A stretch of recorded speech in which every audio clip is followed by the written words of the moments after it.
Hello, my name is Tim Russell, Vice President, Community Engagement and Diversity, Equity, and Inclusion for WTTW WFMT. On behalf of the United Way of Metro Chicago, welcome to Firsthand Living in Poverty, a united front against poverty. Today's event is part of Firsthand Living in Poverty event series, in which WTTW presents a documentary series, reported text stories, expert talks, and community discussions with a supporting discussion guide, all of which can be found on WTTW.com/firsthand. WTTW is committed to producing and presenting trusted best-in-class content fueled by distinctly Chicago sensibility. We have served as Chicago's window to the world, and our purpose is to enrich lives, engage communities, and inspire exploration. Essential to this purpose and our core values, in particular, diversity and equity, we celebrate differences, embrace inclusivity, and strive for equity. The stories we tell, as well as the people in front of and behind the camera and microphone, reflect the myriad of faces and voices of our region. Today's conversation will be moderated by Firsthand Executive Producer Dan Protess. Community engagement for Firsthand Living in Poverty is made possible with leadership support from the Caris Foundation, Inc. Additional support for Firsthand Living in Poverty community engagement is provided by Blue Cross and Blue Shield of Illinois. A special thanks to our supporters. Lead support for Firsthand Living in Poverty is provided by the Granger Foundation and Becky and Lester Knight, the Knight Family Foundation. Major support is also provided by Jim and Kay Mabey, Randy and Carrie McMillan, Butler Family Foundation, Denny and Sandy Cummings, the Harry and Jeanette Weinberg Foundation, Lou Collins, Edwardson Family Foundation, Mark and Jean Malnati Family Foundation, Kristen Carlson Vogan and Sean Vogan, the Duncan family, and our members and viewers. Thank you for your support. After the video, please welcome Firsthand Executive Producer, Dan Protess. Please roll the video. I need money to move out. I need money for a car. I need money to get my license. But I mean, if I look at it all like that, I get overwhelmed. I couldn't even buy my kids nothing for Christmas because I had to choose between making that car payment or getting them something. It's like you worrying and you going through day-to-day life with so much that you face with. I feel like I'm constantly playing catch up all the time. I'll get so far and then something else will get thrown at me. I don't want my kids to feel like they stuck in a trap. You know, I want them to go see the world.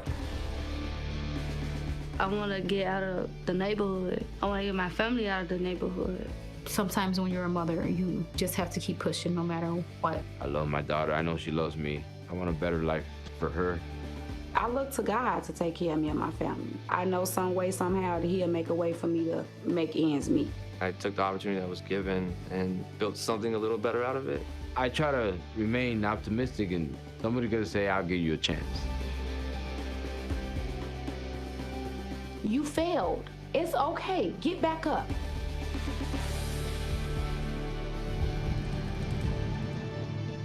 It's not in the falling. It's in the getting back up that makes you who you are.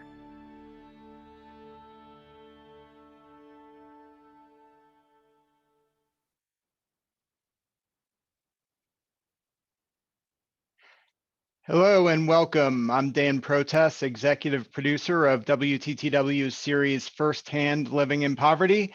And welcome now to all of our guests. Jackie Rosa, she's the Director of Community Engagement for United Way of Metro Chicago.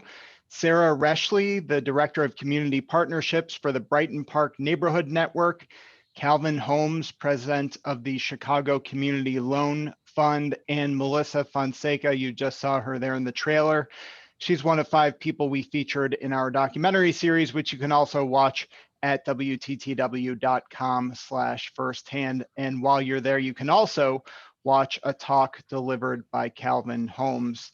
Thank you all for being here. So what I hope to get at here in this conversation is how all of you are improving the quality of life in Chicago neighborhoods in ways that are really new and exciting and different. And talking to all four of you over the past week or two, you all say that one key is to let residents identify priorities themselves rather than coming in and telling them what they need to do.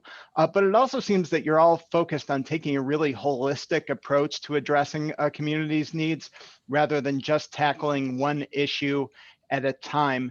Jackie, maybe you can kick us off here. I want to start by talking about the old-fashioned, more traditional approach to philanthropy and community development. So 30 years ago, let's say someone like Sara came to you and said students in Brighton Park had low graduation rates. How would someone in your position have dealt with that? Yeah, great. Thank you, Dan. So I believe that, much of what we saw before in philanthropy was really this approach that was super issue-based and very narrow focus. So, you would think about all the issues impacting a community, but you would break them up in silos so that if you're working in education and you want to improve educational outcomes, you're solely focusing on schools and maybe some after-school programming, right? If you're looking at health issues in a community, you're only working with your healthcare providers in that community. And if you're looking at employment and economic development, you're only working with workforce social service providers. And in reality, when you think about a community, it's all those things, right? It's every single touch point in that community is interconnected and really creates a holistic, like you said, a quality of life that's holistic for all residents in that area. So, unfortunately, philanthropy still has a lot to grow and shift and change. I think we're sort of seeing a shift now, I know we are seeing a shift now where philanthropy is really thinking about, educational outcomes are not solely connected to test scores. They're also connected to the parents, right? And what kind of household that child is living in that helps them succeed in school, right? So if mom and dad are underemployed or not employed, that's going to affect the student's educational outcomes, right? If mom and dad are not making a living wage, that's going to impact a student's educational outcomes, right? If there is not food on the table, that is most definitely going to affect a student's educational outcomes. So, it's really great to see philanthropy now really thinking about a holistic quality of life viewpoint, right? And really thinking about, we no longer can silo all these issues that impact the community because at the end of the day, they're all interconnected. And by siloing them, we're not really going to solve any problems. And so now instead you fund these neighborhood networks, which kind of connect all of the, you call them assets in a neighborhood, meaning what? What's an example of an asset? Great. So thank you. So I have the privilege of working at United Way, and I work with what we call our Neighborhood Network Initiative, which is our what we place-based collective impact work that we do. And essentially is we're working with coalitions in communities, primarily on the south and west sides of the city, typically Black and Brown communities that have been disinvested in for decades. And so we're in it for the long haul. We recognize that in order for us to really make change in the community, we can't just go in there and say, okay, we got these 2 years of really great funding we're going to give you, and then great, have a wonderful day. So we're really in it for the long term. We're working with multiple partners in that community and multiple stakeholders that are going to improve the quality of life for residents. And when, I'm sure Sara will talk about this a little bit more, but when we say that, we mean that we have to look at who are all the players in that area, and not just the institutions in that area, so your schools and your hospitals, or your businesses, but really also thinking about the residents in that area and making sure that they're connected to the coalition and that their voice is being heard, so that they're the ones helping to make the decisions in the community of how dollars should be spent and what resources need to come in and how they best would serve the community as a whole. Great. So Sara, you're with one of those networks serving the Brighton Park neighborhood. And one good example you gave me of how a network can address the needs of a neighborhood is that you fund all kinds of services at public schools. Tell us about how you're using schools as kind of community hubs. Yeah, thank you, Dan. Hello, everyone. I'm Sara with the Brighton Park Neighborhood Council. And we have a coalition of 45 different partners, including all the schools in Brighton Park, health providers, community members, elected representatives, social service agencies. And we have, like Dan mentioned, we don't have a community center in Brighton Park. So we really see the schools as kind of like mini community centers. And plus, as parents, that's where we feel comfortable going for help and assistance, and that's where our children are. So collectively together, our coalition at the schools, we provide, during this school day, we have therapists at the school, at the public schools, public neighborhood schools in Brighton Park, providing counseling services to students.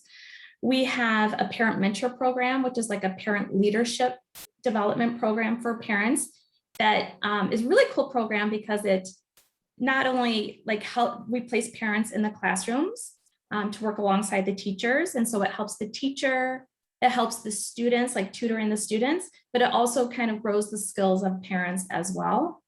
We also have the after school programs. We have adult education classes. So we have ESL, our community is largely an immigrant community. So we have ESL classes, basic GED classes, et cetera, at the schools. And as we were talking about, it's a very holistic approach. We also have case managers based in the schools that work with families who are homeless or near homeless. So maybe a family is facing eviction, our case manager will work with them. We've had tremendous success with that program. We also have health work happening in the schools. So we have a community health worker model where community members are trained in different health topics and they work with parents and students at the school, providing workshops on different health topics, free fitness classes, that kind of thing. So a parent, it sounds like these schools are not closing at 3 p.m. A parent might show up to pick up their kid and suddenly find an opportunity to get a job or healthcare, and because all these services are kind of interconnected, any one of these services can be a gateway for another service, right? Yes, absolutely. And that, we're just so grateful for our partnership with United Way. And they have allowed us as a community to look at, who is providing what services, what programs are available to parents, and where are our gaps. And then United Way has, allocated us funding, and we, like the community, literally moms in the community, alongside of principals from the schools, alongside social service agencies, we're all deciding how to allocate that money. And so a couple of big gaps in our neighborhood was we have like some groups around doing workforce development training, job training programs, but really nobody in the neighborhood who was helping link residents to jobs. And so we used part of that funding to, one of the partner organizations now has a career coach working in Brighton Park. So if a parent walks into the school and is looking for work, the school is also aware of the network and so can help make that referral to that service. Calvin, let's turn to you. Your work is slightly different in that you provide low interest loans and grants in neighborhoods, but your approach has also really shifted. You used to just focus at Chicago Community Loan Fund on affordable housing, but about 15 years ago, you also started to look at the needs of neighborhoods more holistically. Tell us about that shift. Calvin, you're muted. It's there bound you to happen, go. right? Like you can't be on a video conference without that happening at least once. Of course. But it is a Zoom must. Dan, it's a great question, but first let me say how much of a regular viewer I am of WTTW. Not a day goes by where I'm not watching one program or the other. So thanks for having me. It's really a pleasure to be here, and good evening, everyone. And I'm delighted to be on the panel with all of you as well. It's a great question about our pivot to being a holistic community development financial institution. We spent many years where our primary work was in the financing and technical assistance provision for the production and preservation of affordable housing. And I think we all know that housing reduces blight in neighborhoods, which actually lowers crime by taking abandoned buildings and vacant properties and repurposing them and filling them with people and kids and all of that life. And it also stabilizes low-income families so that the head of household can have a very stable home and go out and make a better living for the family. And kids perform better when they have stable housing. So we are still as committed to affordable housing as we ever have been. We've supported 12,000 units over the years.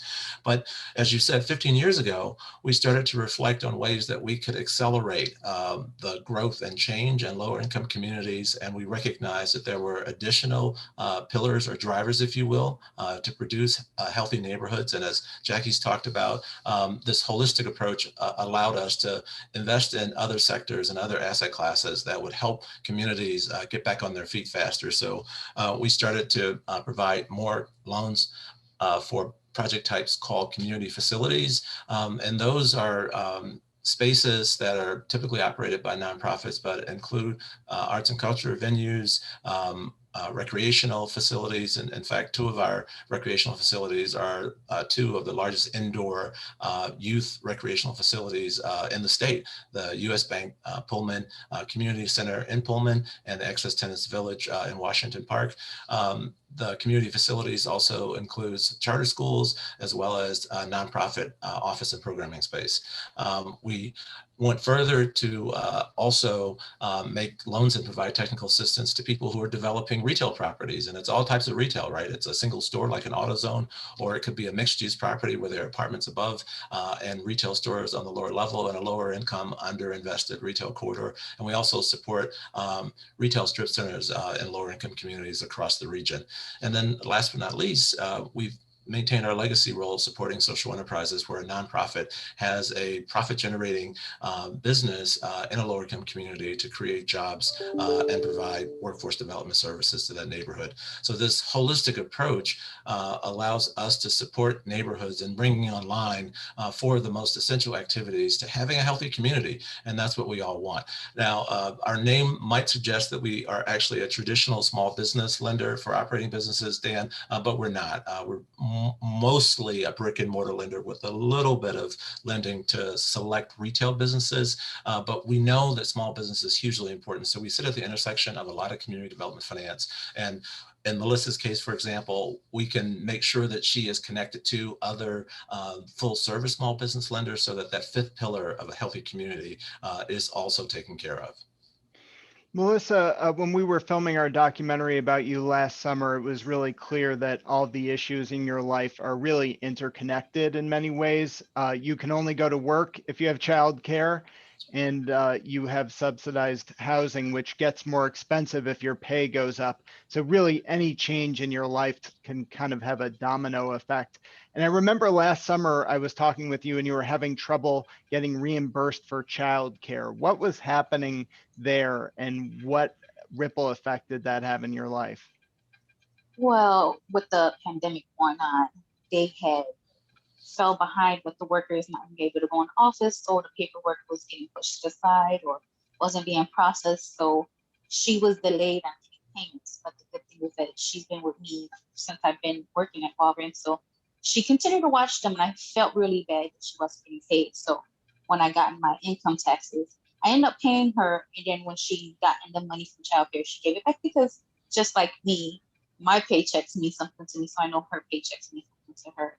But now childcare is back on, and everything is like now through, you can't go into the office still, but you can do, appointments through the web and all that stuff. So everything is smooth sailing for the most part. My daughter made 13, so they're no longer covering her for childcare, but she still continues to watch her. When they get to 13, they don't cover her. So it's 13 and under. So what will that mean for your daughter next year? It sounds like luckily you have a child care provider who's really committed and willing to work for you for free, basically. Yeah, she's willing to work for free, but if I have to pay her, monthly, something for my daughter, I will. But she doesn't really bother me about it. So I'm really grateful for that part. But if it had been, a different case where she was going to a program or something like that, I probably will be paying out my pocket. So I'm glad that I have somebody who I've, been having for years where it might not be an issue, but for her to be 13, she's going to only be in 8th grade. So it's not like she's off in high school and she's doing after school and stuff. So I would still need her to, continue to go to childcare. I think this is probably a good opportunity to watch a bit of your story, Melissa. Let's have a look at some of Melissa's story, which again, you can watch at wttw.com/firsthand.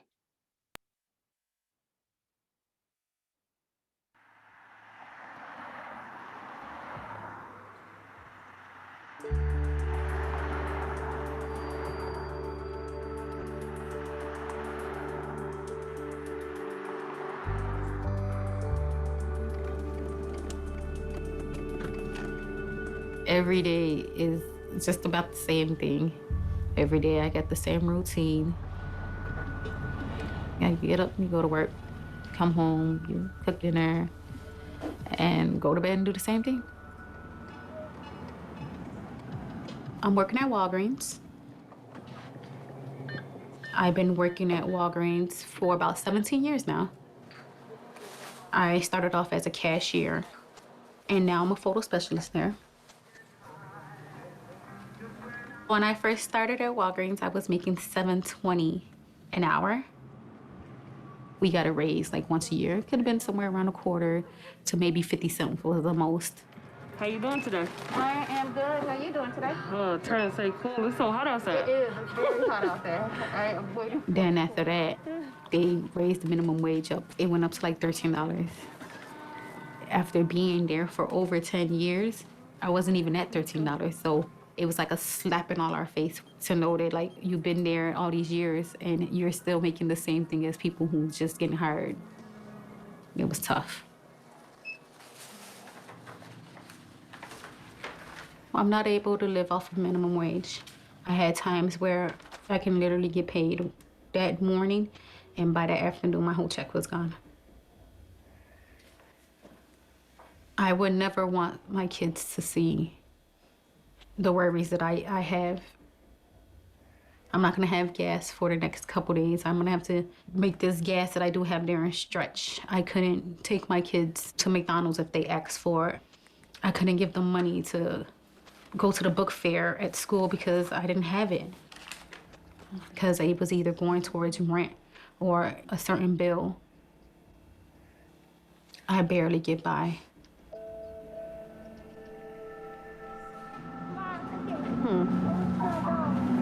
Oh, you want some of what?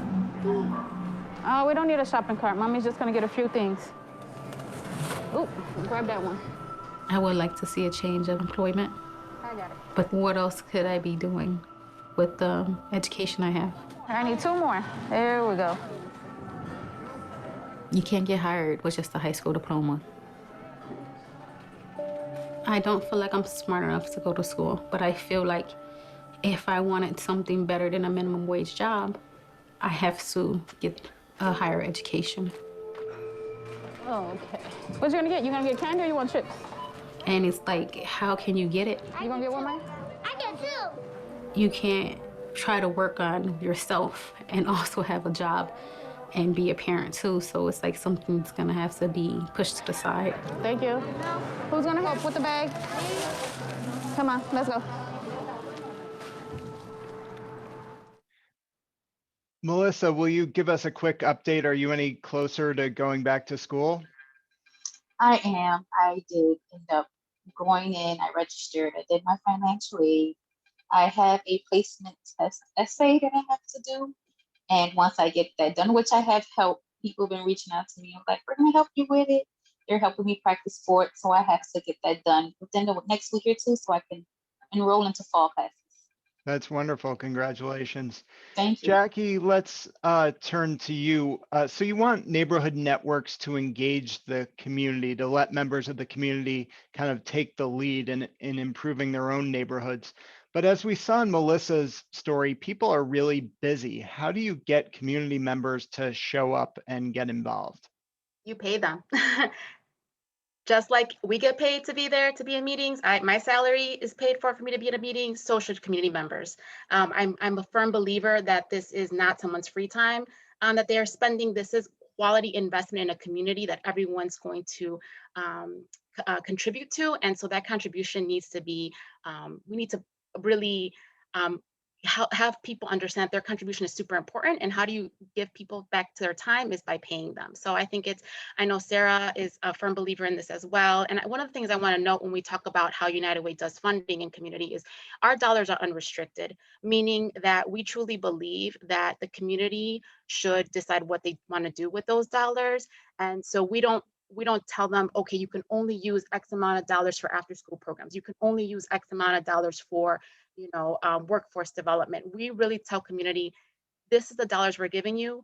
You all decide what you want to do with those dollars. And if some of those dollars are spent on paying community residents to be at the table, then that to me is a great use of those dollars, right? Because we want those voices at the table, but we also recognize that that's people's time, and time is very valuable, especially for families that are working and taking care of their children. And, their days are their time is valuable. So Sara, let's talk about how this works then. As you assess the needs of your neighborhood, you hire residents to conduct surveys. That's one of the ways that you A, employ people in the community, and B, figure out what the community's needs are. Yes, that's right. So I'll kind of go with the example that we were talking about before. So, as a coalition, we were looking at Brighton Park and where we're strong, so the work that we're doing in education and health is really, really strong. And the work that we were doing, in violence prevention, in financial stability, workforce, that we didn't have as many partners, that didn't really exist in Brighton Park. And so thanks to the MacArthur Foundation, they also funded our coalition. We were able to hire community residents to put together a survey and actually go out and survey people in the community to find out, what is their work situation? What do they know about job training programs? If there were job training programs, available where they could improve their skills so they could get a better paying job, would they want to participate? What would prevent them from participating? So the community, we hired 5 community members to do that, put together the survey, and they surveyed, I want to say around, I think it was about 700 community members. And collectively, as a coalition, we looked at the data, we looked at their responses, and we saw that there was a lot of interest in job training programs. And so that's how we decided to allocate some of that money to, like I mentioned before, to hire a career coach who will meet with somebody and kind of, talk about, are you working now? If not, why not? What, or if you are working, what do you want to do? How do you want to increase your pay? And so they really kind of work with them to take that next step. Just kind of like we just heard from Melissa. By the way, Melissa, I think that's wonderful that you're going back to school. Very brave.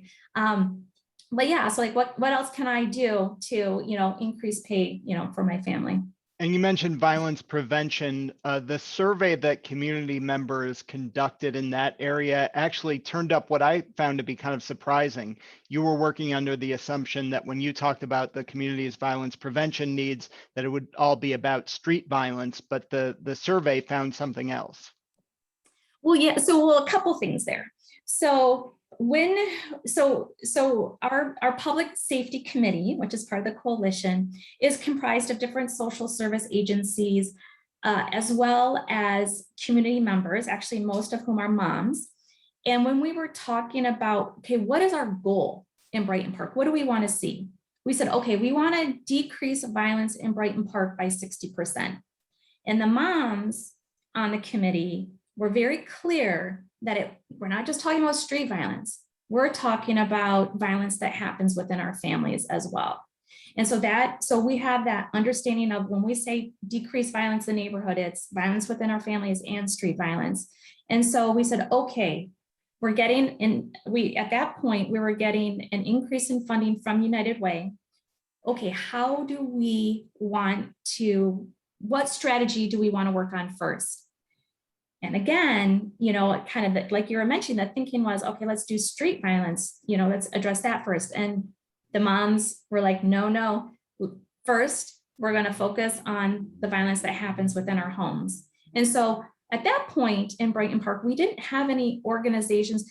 If somebody was experiencing domestic violence, they had to leave the neighborhood for services. So we were able to use that money to fund one of the partners to provide domestic violence counseling services in the neighborhood.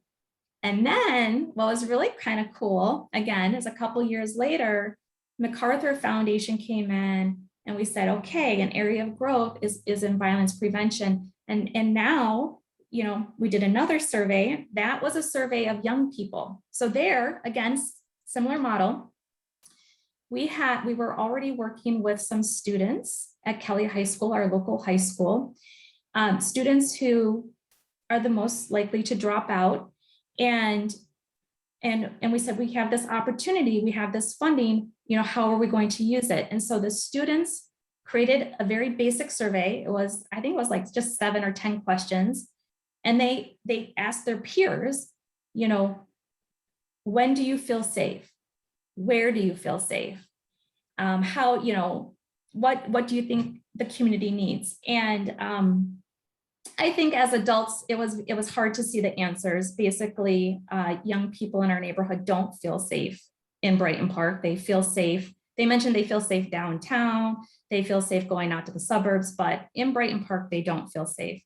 And so the youth then presented back to the coalition. We had lots of conversations, and we decided at that point to fund a street outreach and mentoring program for young people who are gang involved or disconnected.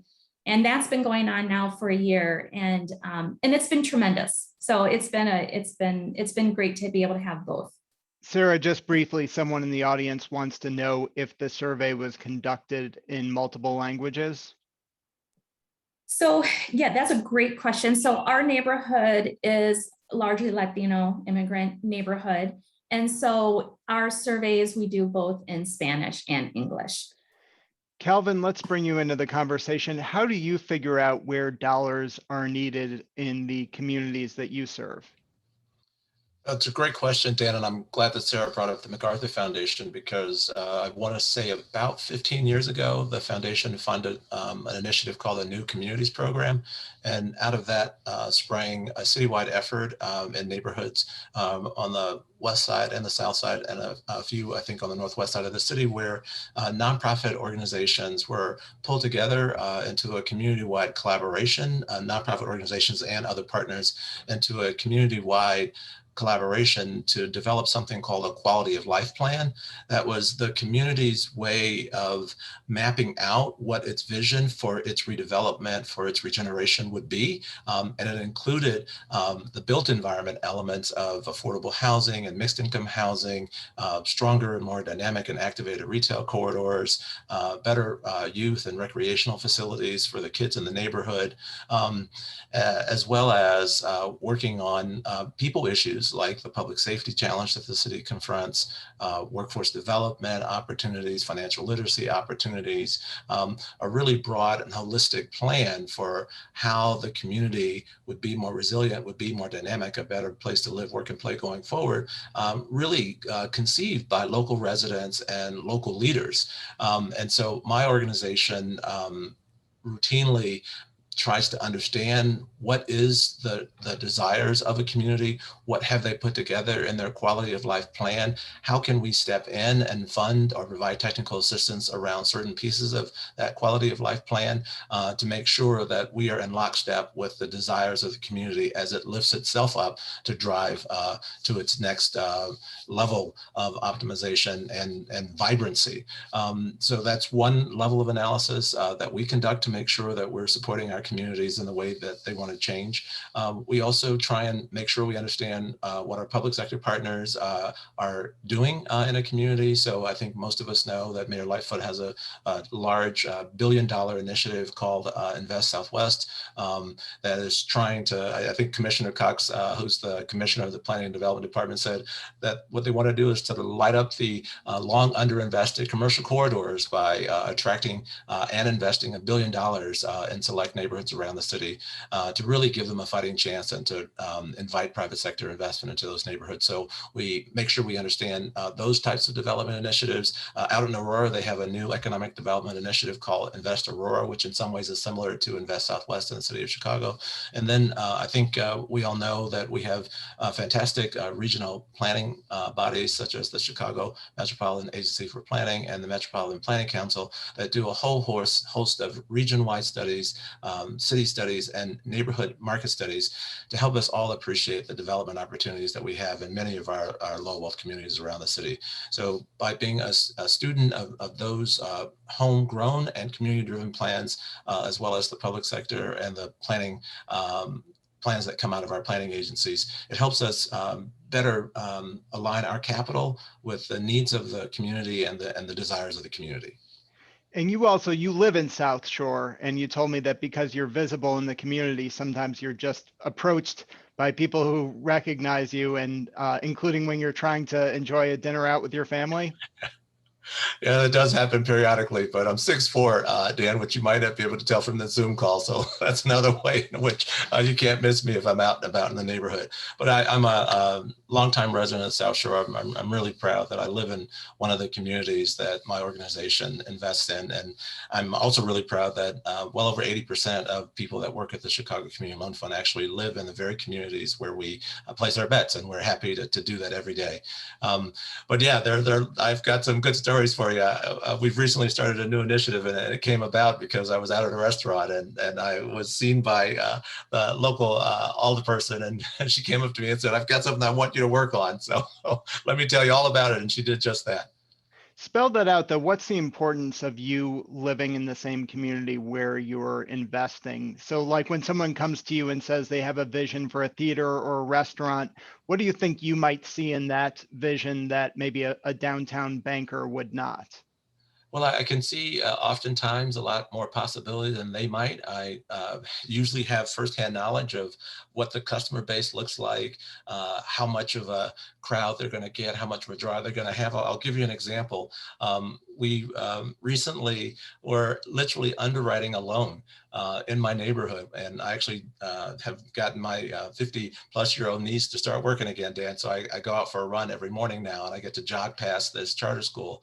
And I was really pleased to be able to say, based on their access to public transportation, based on the visibility of the building, based on how well the neighborhood is taken care of around that site, to the bankers on our loan committee, this school is going to do well. It's in a really good position, and it's really well taken care of, and the neighborhood really embraces it. And that's real time on the ground intel that some of our committee members might not have. And being embedded in the community allows me to bring that kind of information forward to help make the case for projects that might seem a little bit beyond the pale to conventional lenders. Melissa, you live in Humboldt Park. You've actually lived there your whole life. And of course, more recently, the neighborhood has seen a lot of gentrification. So there's definitely plenty of restaurants and stores opening up. As you look at your own neighborhood, do you feel like there are assets that are still missing that are not serving you in the way you might want? Yeah, I feel that way. I mean, some of the storefronts and stuff they had there, I didn't even recognize them until I actually walked past them. So I lived there all this time and didn't even realize they were there. Like, I seen they had gyms and they had somebody had opened up a boutique right on like a block away from me. Didn't even recognize it. But I feel like some of the stuff that they have here don't really benefit like me, or I want to say more of my kind. I feel like it's more benefits for the people who's moving in, which I like. I would like to see more, stuff for the kids or the teens. Like I was looking for programs to put my kids into like a karate or to learn how to swim, because I don't know how to swim and I'm sure they don't know how to swim. And I'm like, I can't find this kind of stuff in my community. And I'm trying to get a friend who's trying to help me find stuff, and everything they're finding is the suburbs or south side, but there's nothing really in our area. So it kind of hurts, but at the same time, it's like, I mean, like, I don't know what this is becoming. I don't know what Humboldt Park is becoming. I hope that whatever it becomes good for us, but right now it's not looking that way to me. Let me bring in some of the other panelists, Jackie and Sara in particular. So Melissa says she'd like a pool for her kids to learn how to swim and swimming lessons. She'd like karate lessons. What could Melissa, as a resident of Humboldt Park, lifelong resident, do to try to bring those assets that might help her family to her neighborhood? That is a difficult, I mean, so first of all, Melissa, I feel you so much. So I am a child of gentrification. I'm born and raised in Chicago. And unfortunately, the community that my family lived in for many, many years, since the early 1970s, we can no longer live there. So I grew up in Lakeview. And whenever I say that, people always have this crazy look in their face. And I'm like, no, back in the 80s, like there was Puerto Rican families, there was Mexican families in that community. So I take gentrification really seriously when I think about all the investment that we do in community. And when we think about our neighborhood networks, that it's why it's so important to have community residents be involved from the very beginning of whatever sort of investment we're bringing in, so that we can make sure that the residents that live there are benefiting from that, right? And so it's unfortunate that communities like Humboldt Park and Pilsen are facing hyper gentrification, where it's at the point where, it feels like there's some sort of, what can we do now? So I will say, Melissa, and I would love to talk to you offline. There are a ton of community programs still there. There's still a lot of residents in the area. I'm sure you probably know some of them that are still doing amazing community work and trying to keep residents, longtime residents such as yourself there. So, those flags aren't leaving. They're not going to leave. I'm talking about the flags on the Division Street. So yeah, I mean, there's a lot of different things that I think Melissa can do as a longtime resident to continue to thrive in that community and for her children to benefit sort of the new business that's coming in and the new investment. Sara, let's come back to this idea of the community kind of determining their own destiny. You actually have these committees made up of members of the community who come up with 3-year plans for their communities. How do they decide what their priorities are? So yeah, so our coalition, we decided to focus on 4 main areas. So health, education, violence prevention, and financial stability. And within each of those areas, we have a committee for each of those areas. And the committee, like you mentioned, includes the different social service, agencies that work in that area. We have, representatives from the police department, the library, the park district, community residents. And then we set a goal for each of those, areas. And then we look at, what is already happening, what kind of programs already exist, and where are the gaps. And then, and kind of like what I described before, is we also include in that, oftentimes a community assessment, where we're also going out and getting other voices of community members who maybe don't have the time to come to meetings and that kind of thing, but we still want to hear their voices. And so that is how we identify what the needs are and what kind of programs we can bring to the neighborhood. Jackie, our colleague Laura asked, how do we replicate and scale these holistic approaches to community development? I know you actually encourage the different neighborhood networks to talk to each other so that they can share ideas. Tell us about that. And specifically during the pandemic, or at the height of the pandemic, that was key, that conversation among the different community organizations. Yeah, definitely. So we at United Way know that lived experience is the best experience that you can have when it comes to community development, right? So I love to hear that Calvin lives in his community, right? Because he knows what assets are there. Sara is a resident of Brighton Park, so she is also, knows what's going on. Her lived experience is dictating the work that she does. And so for many of our neighborhood networks, we try to engage them in peer-to-peer exchange, right? Because they're living and breathing and working in these communities and they know best. And often, our city is so segregated that you know, often if you're doing work on the south side of the city, on the west side of the city, on the north side of the city, you're not talking to one another because we are so segregated and we are so siloed just geographically. And so with our neighborhood networks, we convene them quarterly, and we have these peer-to-peer learning exchanges where our neighborhood network leaders such as Sara and others can come together and really have a great dialogue around some of the issues they're facing in Brighton Park and how they may be similar to issues that they're facing in Austin, right? And so how can they learn from one another, and how can they really think about best practices and how they can implement them in their communities? COVID actually was where we realized that these peer-to-peer exchanges were vital, right? So who has lived through a pandemic? I mean, I don't think anyone right now. We're all learning and doing this at the same time. And so, you know, when the pandemic first hit, one of the first things that United Way did was we quickly convened all of our neighborhood network partners. And we're like, look, what are you all seeing happening on the ground? And how can you all learn from one another and kind of think about, you know, resources, whether it be like PPE distribution, connecting them to food banks, you know, thinking about direct cash assistance. And by being able to coordinate not just our neighborhood networks and their communities, but also across the city, I mean, we saw some amazing stuff happening. And thinking about, again, there's already a built-in infrastructure of folks doing this work. And how do you maximize that infrastructure? By connecting them across the city. And Calvin, you also play something of a connector role in the communities you serve. You said that during the pandemic, you found that many of your clients didn't know where to find PPE, or you had restaurants which didn't have e-commerce platforms. What's your role in offering this kind of technical assistance? Sure, that's a great question, Dan. I have to say that I am so proud of my team. Like everyone on the call, when the governor declared a stay-at-home order mid-May of 2020, we all had to learn to work remotely, spontaneously, and still serve our customers. But we recognized that our customers needed a lot more than we had been providing before. So we joined the state of Illinois, Cook County, and the city of Chicago in multiple emergency loan programs and grant distribution programs as our way of being a part of that broader public partnership to help communities be more resilient and to make it through the pandemic. And then we also set up a really unique what we call the Community Development Resource Guide, which was a compendium of grants and loans and other resources to help small vulnerable businesses and smaller nonprofits tap into the resources that they would need to persevere across the entire crisis.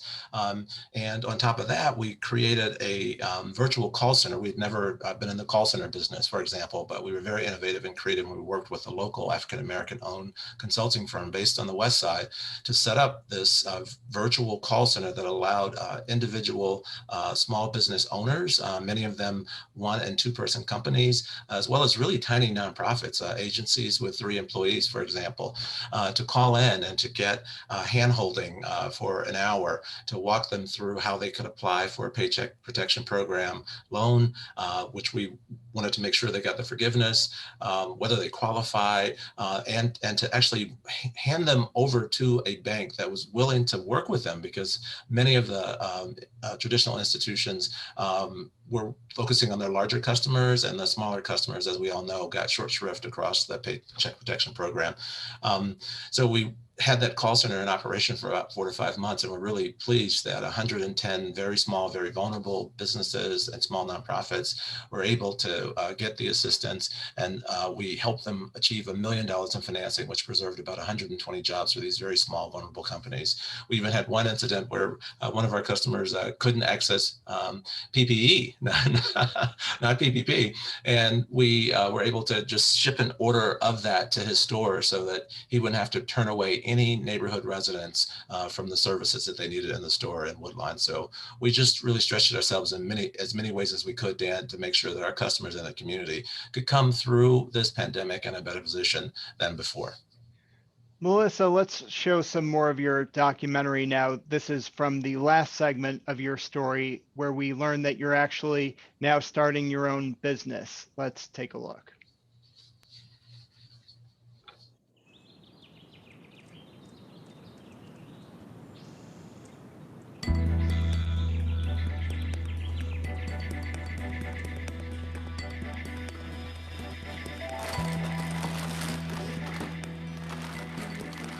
I always wanted to have a little boutique for just nothing but women's clothes and focus on the ladies sometimes, because sometimes we don't think about ourselves.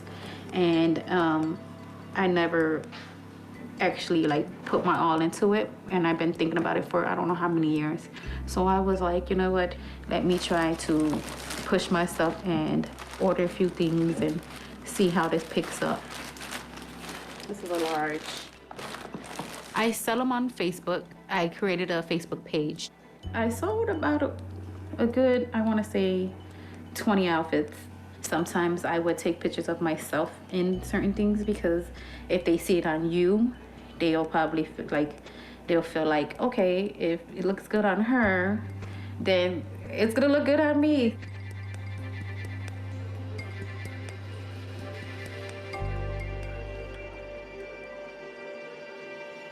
I just want to focus on clothes, because clothes make me feel good. When I put on something nice, I feel pretty.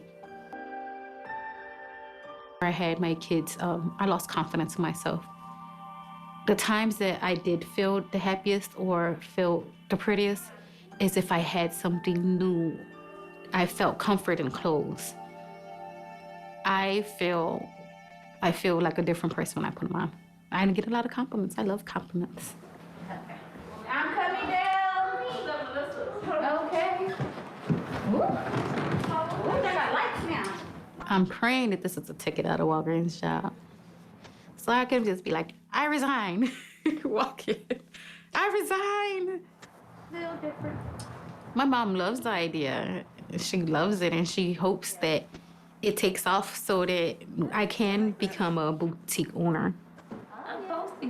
Definitely want to try to get a website, but I mean, Facebook is good for now.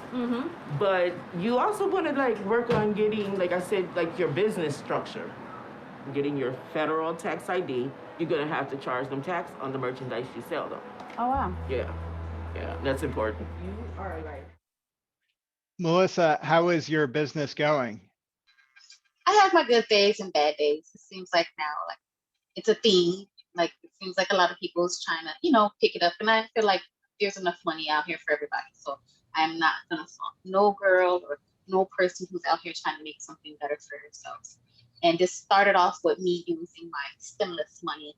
And yes, I can see a gain. I have a good days where I see a gain. There's be times where like I don't get enough in where I can order like stuff I want. So sometimes I have to limit, the sizes or the quantity of what I have to get, because I want to make sure that I make my profit off of it and also be able to have enough to put to the side to, get more merchandise.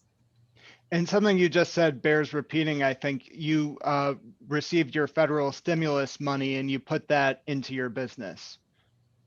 Yes, that's how I was able to get ahead. Well, with everything being closed at the moment and, the pandemic going on, it's like, okay, it gave me a little more money in my pocket at that moment. I was like, okay, let me take this and try to see if I could turn something around. And to say the truth, yes, it has made a better difference with my income, or having more money that I was able to save, or having more money where I was able to, do something with my kids, or was able to take them somewhere. So I did see a profit with it, but sometimes like I would, like I said, the budget wise, like getting merchandise in, like, when holidays come, like the 4th, because I noticed like when it is holidays, I seem to sell, but the only thing is that I try to figure out how can I make time to sell clothes and work. So I only try to do it on the weekends and off days.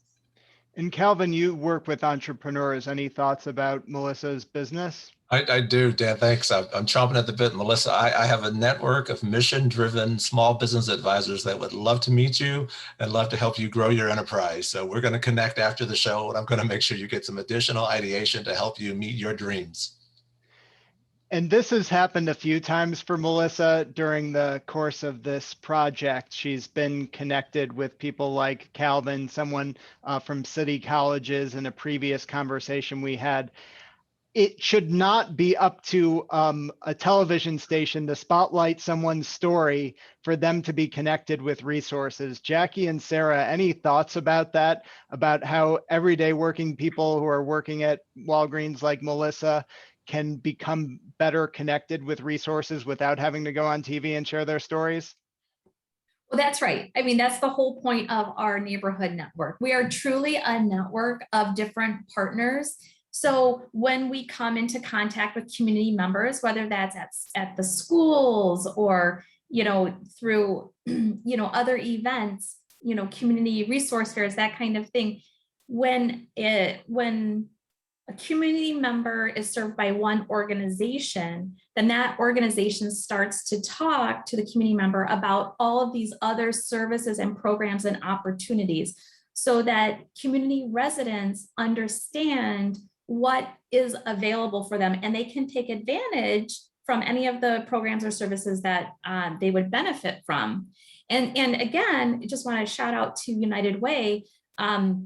We are now using this, it's called NowPow, but basically it's an online system that helps us efficiently make referrals between all of the different partners. And so really we can better serve residents. Jackie, we've been talking a lot about providing services. What if people are just having a hard time paying bills? Is there a place for cash assistance here, or does it always have to be about services? No, I mean, definitely during the pandemic, that was like the number one thing that we heard from all of our neighborhood network partners is people need cash and they need it now. And so we said to many of our neighborhood networks, look, the dollars, again, the unrestricted dollars that you all have control over, if you need to use those for direct cash assistance and families need to use that dollars to pay their rent, to pay their light bill, by all means do that. So that was really important, especially early on. And still to this day, I mean, I know we're all excited that people are getting vaccinated and the restrictions are lifting, but people are still struggling, right? And so be able to have that direct cash assistance is still vital in many of our communities. I just wanted to say, I know we're running out of time, but one amazing story, and back to this is just, I'm thinking about Melissa and stuff that Sara was sharing was, I have an amazing story from one of our Cicero neighborhood network mothers who actually started as a neighborhood network sort of like parent mentor. She was a parent. She got connected to the school. She became a parent volunteer in the school. Then she became a parent paid assistant in the classroom supporting the teacher. She then went on to go and get her associates and then became actually a staff person at one of the agencies that was part of our coalition. And then lastly, she became the co-chair of the coalition. So she was actually helping lead the entire coalition. And so I think that's just so beautiful, right? How you see a parent who literally was just looking for, services for their children and for themselves to now literally leading one of our neighborhood network coalitions in Cicero. So I love the work that I do, and I am so grateful that we're able to have this platform today to share some of that. Let's talk about on our way out here, the pandemic. A lot of us are vaccinated. We kind of feel like COVID is behind us. It's really continuing to have a ripple effect in communities across Chicago, isn't it? Sara, what are you seeing in Brighton Park? Oh, yes, absolutely. So when the pandemic hit, first thing we did is we called all the families we're in touch with. So we called 700 families. 58% in the neighborhood lost jobs or had significantly reduced work hours. Co-panelist Calvin was talking about businesses. We've seen a lot of small businesses in Brighton Park close down. The positivity rate in Brighton Park remained high throughout the whole pandemic. So a lot of parents, we didn't feel comfortable sending our children back to school. So kids have not been in the classroom for the last year. So yes, things are getting better. We're very grateful to United Way and other, foundations that came in and provided financial assistance. By the way, in Brighton Park, through all of that money, through state money, private foundations, we distributed $2 million in financial assistance and rental assistance to 850 families in the neighborhood. So yes, it's helping. Families are still digging out from the crisis. And so my plea to, to philanthropy is to please, understand that it's going to take a long time for families to come out of this. Sara, Jackie, Calvin, and Melissa, thanks so much for joining us. And thank you to our partner for this evening's event, the United Way of Metro Chicago. And thanks as always to our members and funders, as always, for their support of this project. And a reminder, you can watch the entire Firsthand Living in Poverty documentary series on the PBS app. and at WTTW.com/firsthand, and now also on YouTube. You can also at our website find expert talks, text journalism, a discussion guide, and more. And thank you all at home for joining us this evening. Good night. Thanks. Bye-bye.